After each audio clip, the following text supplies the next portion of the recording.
today's episode of MUSINGS with the Found Lost Sheep. I know it's been a while, like always. Life happens and it gets us thinking, and that's exactly what gets us back on this channel with you. Today, we're going to be discussing a very intriguing topic, one that is mind-boggling and thought-provoking. How you feeling lonely and rejected? Do you need a friend to rely on? I stick closer than a brother.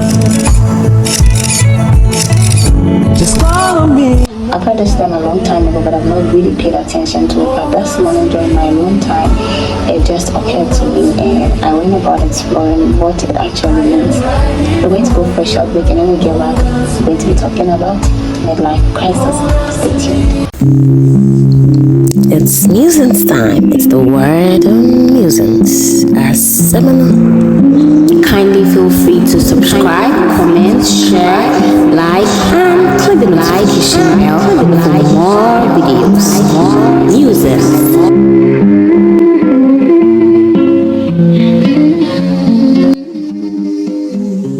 So welcome back from that short break. That was a short ad on MUSINGS. You have to definitely subscribe to this channel. The name is Eunice Kakari, and you can also call me the Found Lost Sheep. On today's episode, we are discussing midlife crisis. Like I said, midlife crisis is usually a term for a form of anxiety or stress that people between the ages of 40 to 50, upon whom old age is dawning, who come to the realization of old age, the kind of anxiety that they go through. But interestingly, studies have shown that it is getting down to people younger than the age of 40. People in their 20s and 30s are also facing midlife crisis. So we're going to be delving into what causes this and possibly how can we solve this. And like you know, on MUSINGS, we think about social issues bothering us as humanity, and as a Christian community, we find out ways and means of finding solutions to some of these issues. So we'll go right into it, defining what exactly midlife crisis is, and we'll proceed to why younger people feel this midlife crisis, what it actually is with the aged people, why younger people are feeling this way, and then how best we can manage the situation. Suggestive ways practically and biblically. We'll be looking at some characters from the Bible who have overcome midlife crisis or who have faced with midlife crisis even at a much younger age, and how they went about it or how God helped them to deal with the situation. You can count on me, yeah. So we're going to be defining midlife crisis, a period of doubt or anxiety that people experience when they reach the middle of their lives, usually their 40s or 50s, like I said. But nowadays, many people are facing them much earlier. And we want to find out the reason, but we found out that there is no single reason for this. Many younger people today feel the pressure to achieve certain milestones at a certain age, to be done with school, or let's say the most basic, now the most basic, even a degree is not up to the basics. So schooling, work, career, making families or being in a relationship, getting married, all of that, building a house, buying a car, all the things that materially in Ghana we can use to qualify one as successful. All these things put pressure on younger people who want to by all means make it. So many younger people today feel pressure to achieve certain milestones, career success, financial stability, and even marriage or parenthood. When those things happen by a certain age, it can create a sense of stability, but if it doesn't, it makes you constantly feel like you are failed, and it gets you panicking. Social media and all the things that we are exposed to in the technologically advanced world, it gets one to constantly see views and highlights of people's greener side. Everybody has their own demons they're dealing with. Nobody will bring them on social media, but people will bring you the greener part of their lives, and that puts a lot of pressure on younger people. And that is why this midlife crisis is changing with regards to the age that we usually get to people, the age at which people usually experience it. So we're going to see traditionally what midlife crisis is and the early midlife crisis that we are discovering the younger people are feeling these days.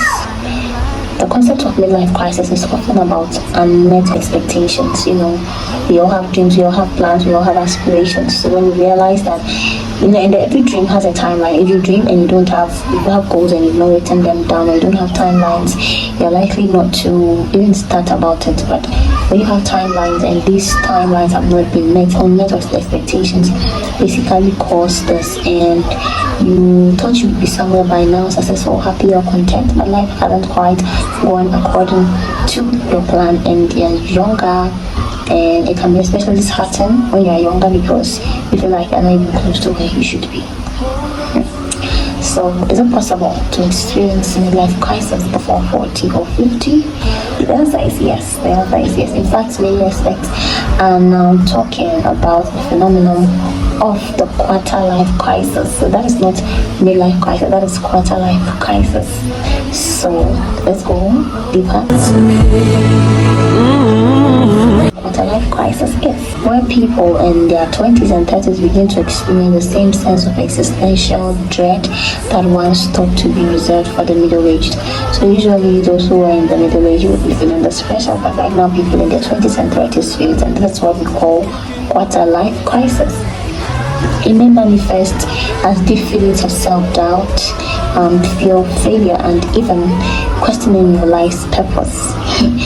It might challenge you to quit your job, it might challenge you to quit on relationships, change location, a whole lot, and they're not necessarily a sign that something is wrong, but the emotions are real. Okay, they might be a sign that you are being called into something greater. Sometimes you might be on with something, you might have something going on, career-wise, relationship, all the things that qualify one as successful in the traditional African society. But then you still have feelings of unfulfillment, and you feel like you're just existing and not living. Yeah, that's the feeling. That's how the feeling is like. But does it mean you are out of purpose? What is it actually? As we go on, we will find out. In the Bible, we see people dealing with major crises well before their middle years. So you're not the first to be experiencing this. Take the story of Joseph. He was only 17 when he was sold out into slavery by his brothers. When you read Genesis 37 verse 28, you find the story there.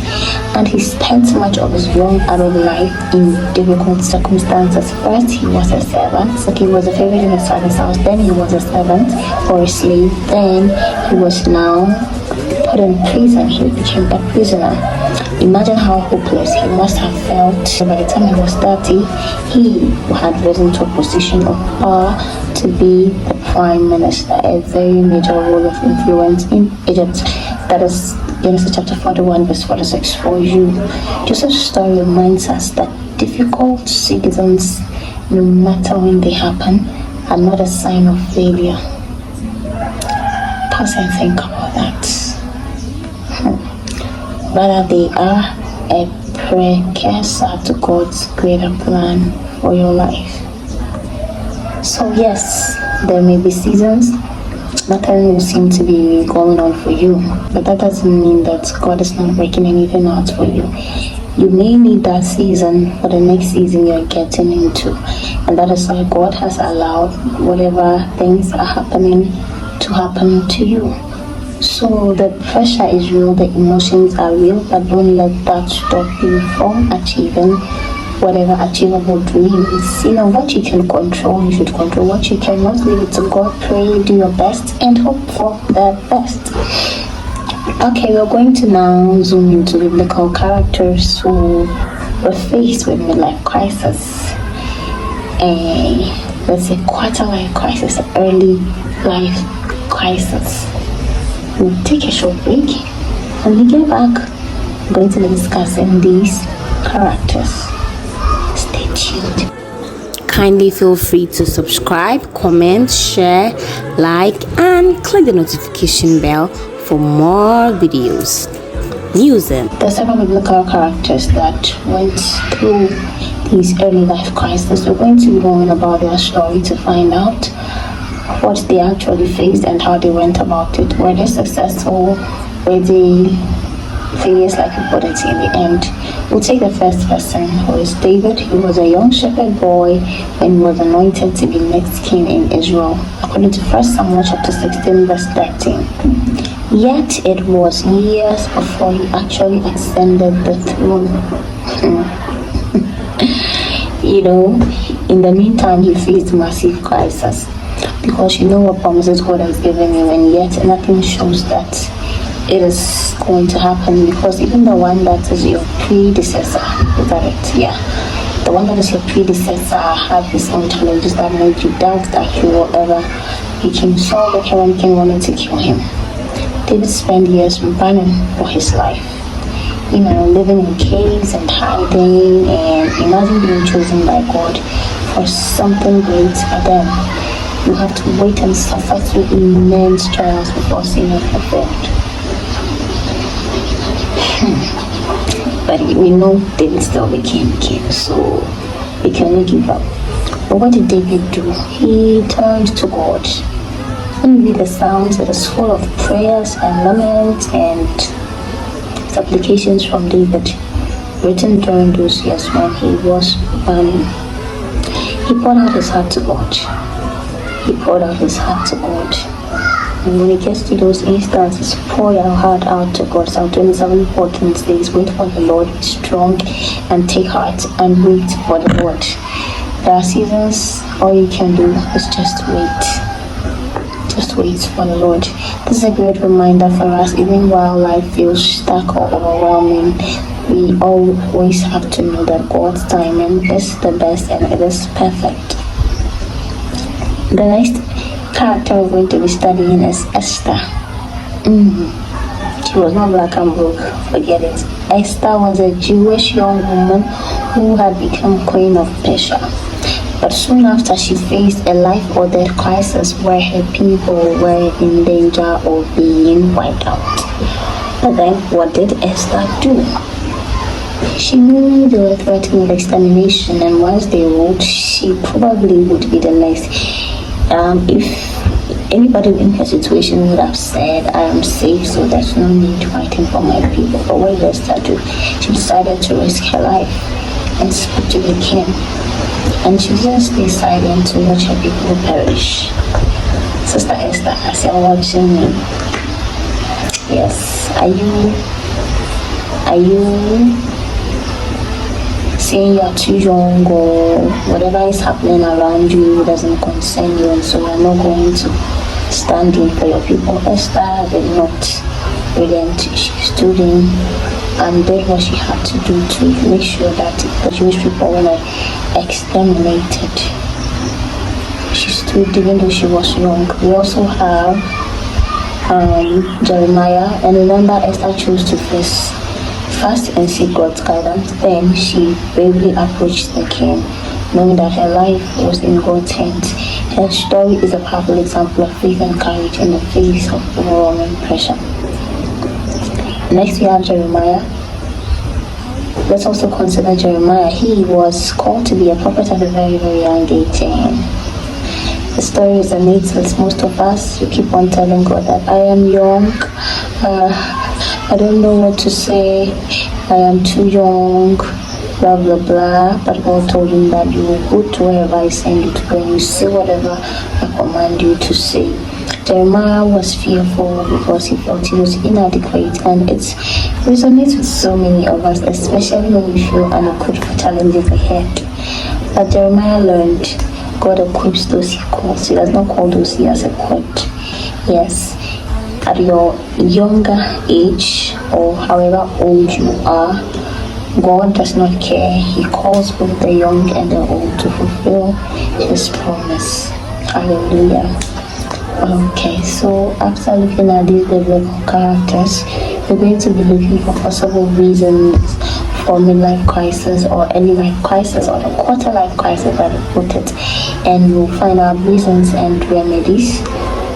Remedies meaning ways to cope with these quarter or early life crisis.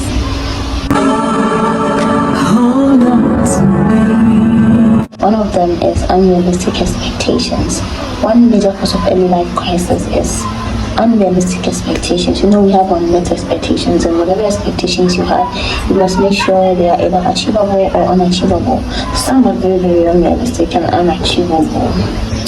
For instance, should I give an example? Let me finish dealing with the topic before I give an example. So maybe you thought you'd have a dream job, a perfect marriage, financial stability by now. Maybe you work in the Bank of Ghana because we are in Ghana. That's the best example I can use. People assume that once you're working in a financial institution, all the money comes into your pocket, which is not true, though. So it's an unrealistic expectation. Imagine you did a different course or program that does not qualify you for wherever you want to or you dream of working. You want to be a lawyer, but you studied medicine. How is that even? That is an unrealistic expectation unless you spend years again studying in that particular profession. So at a certain age, you will not achieve that, and it brings you feelings of anxiety, stress, and all of that. When those things happen, it can feel like you failed in life. But Proverbs 19:21 reminds us that many are the plans in a man's heart, but it is the Lord's purpose that prevails. So sometimes, especially for those of us who are children of God, I oftentimes pray this kind of prayer: that, dear Lord, whatever my decisions are, may they be influenced by your spirit. Sometimes you just don't know what you're about, but God is using whatever thing you have in your hand to bring out what He has on the inside of you for the purpose of meeting the needs of others around you, because He created you for a reason. So 139 says that He knew you before you were made in the depths of the earth, and so everything concerning you He has written them, and that is exactly what you are to live for. So God will get you to do what He actually wants you to do. Sometimes we just worry for nothing, needless suffering, needless stress. Okay, we're going to comparison to others. Oh my God, especially with the advent of social media, and maybe because you went to school, you have schoolmates. My mates are married, my mates are this, your mates are that. What about your mates that have died? And Pastor Norbert Kingsley Okonkwo of Nigeria, DCC, will tell you, if they ask you, when are you going to get married? Ask the auntie, when are you going to die? Because if they just buried your mate, we buy unnecessary pressure for ourselves in this life. Please stop comparing yourself with others. There can be only one you in this universe. There can be only one you, and you can do only you and just you. You cannot compare yourself with even your twin brother or sister. We have different assignments with different timelines. Don't let anybody buy pressure for you. How else should I say this?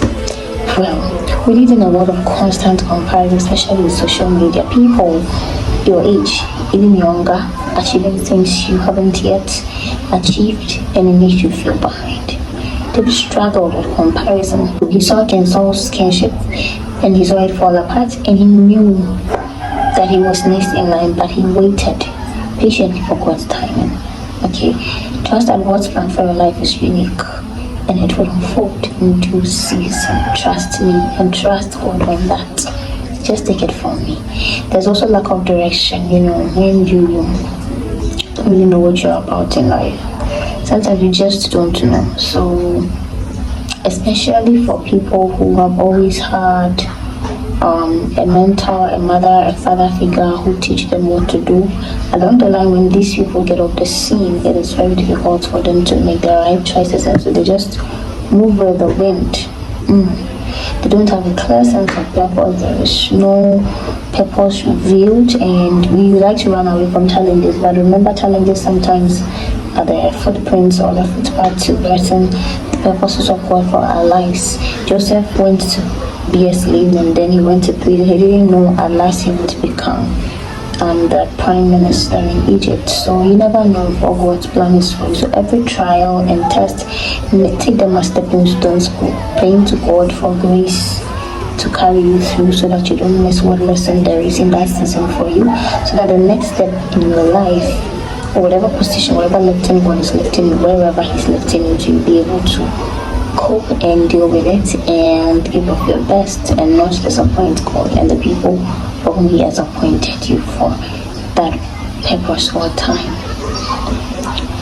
If you feel aimless, trust that God is guiding you even now. Yes, I'm telling you for a fact. And there's also fear of failure. Fear of failure is another big factor for midlife crisis or early life crisis or quarter life crisis, like we discovered. You might feel like you're not meeting society's standards of success, and they call you a failure, but that doesn't define you. Peter denied Jesus 3 times, but he was restored and went on to be a foundational leader in the early church. When you read John chapter 21, verse 15 to 19, you find this that your failures are not the end of your story, they are often the beginning of something greater. Trust God on that. Just trust God on that. So, what have we learned today? We have learned that anxiety can build up, feelings of failure and hopelessness can build up at a certain age, because we are all humans who plan, and when we plan with timelines, and when these times are up and we have not met certain expectations, most of them, however realistic or unrealistic they are, and we feel like we have failed in life or we've not made it. But I want you to know biblical characters that we've learned from. We've learned from David, we've learned from Esther, we've learned from Jeremiah that you can be young and still have some of these crises. But that shouldn't give you anxiety, that shouldn't bring you feelings of failure and hopelessness. When there's a period that all you can do is wait, you have to wait. What you can control, you control. What you cannot, you leave it to God, pray and hope for the best. At this point, we're going to end the first segment here, but I'll bring you a full session of what actually midlife crisis originally is. This is Musings with a Fellowship, and we have been discussing quarter life crisis, midlife crisis, or early life crisis. As we close our first part, we're bringing part 2 of this discussion, but we want you to learn from Esther, David, Joseph, and Jeremiah, and also Peter. You know that God is guiding you through it all, and you are not a failure.